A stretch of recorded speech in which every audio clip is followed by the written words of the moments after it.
ทางทั้งสองไม่ปองเป็นคู่กันแล้ว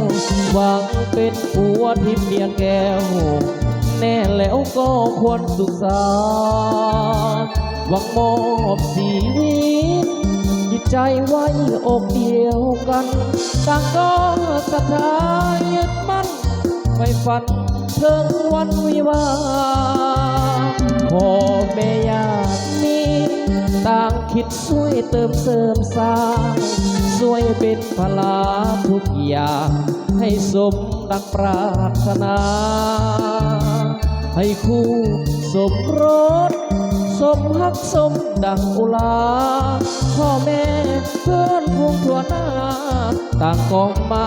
ให้อวยพรใจโจงของฮักให้ยืนยาวมาน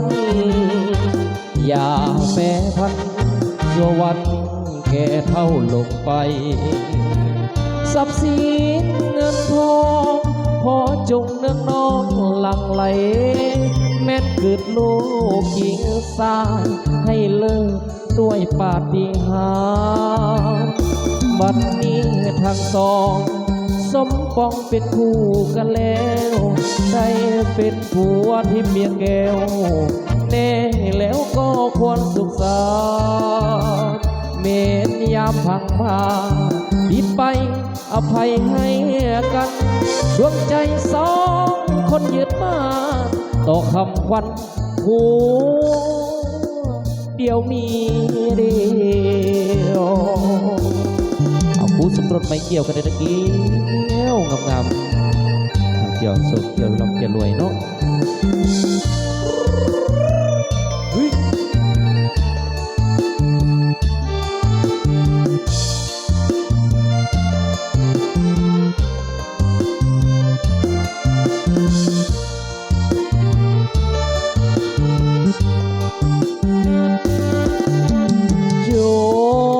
ของหักให้ยืนยาวมัน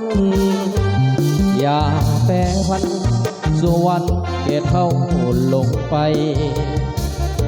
ทรัพย์สินเงินทองพอจงเนืองน้องหลังไหลแม้เกิดลูกหญิงสายให้เลิกด้วยปาฏิหาริย์บัดนี้ทางสองสมปองเป็นคู่กันแล้วได้เป็นผัวที่เมียแก้ว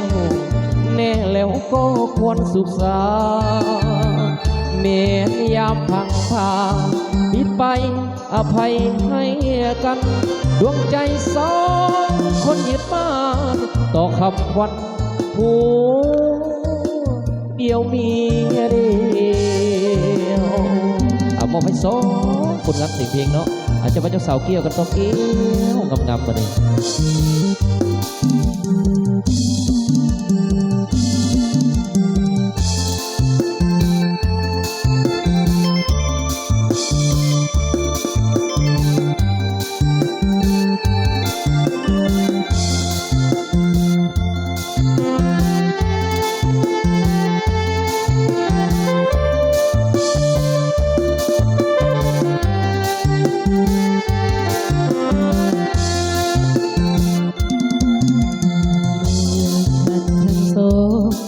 ความหมายปองของใจเป็นเดือนด้วยความรักสุดซึ้งยืนยันว่าสองหมายปองเป็นคู่ส่วนชีวิตทั้งสองบางห่วงเห็นทองเห็นเดียวคงอยู่ส่วนชีวิตอดสู้จะอยู่ด้วยกันจนวันแก่เฒ่ายินดีที่มีการวิวาห์วันมีลูกตาตั้งก็มาทั้งนั้นก็ห่วงใจกันสร้างฝันที่ทางสุขสมขอให้ท่านทั้งสองจงคงหาหักไว้ยืนยาวมาขอให้ท่านทั้งสองอย่าแปรผันจนทั้งวันแก่เฒ่าลงไปเงินทองเกียรติศักดิ์ศรีหรือใดเมื่อนึกสิ่งใดสมปรารถนา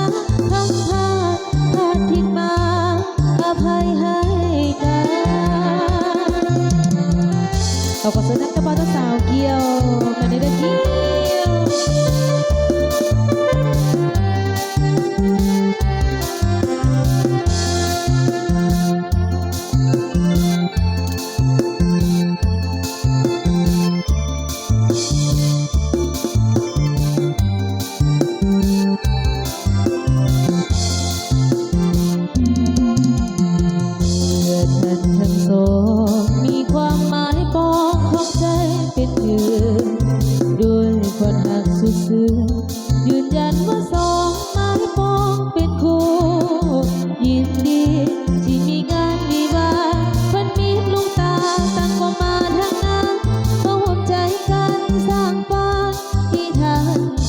รู้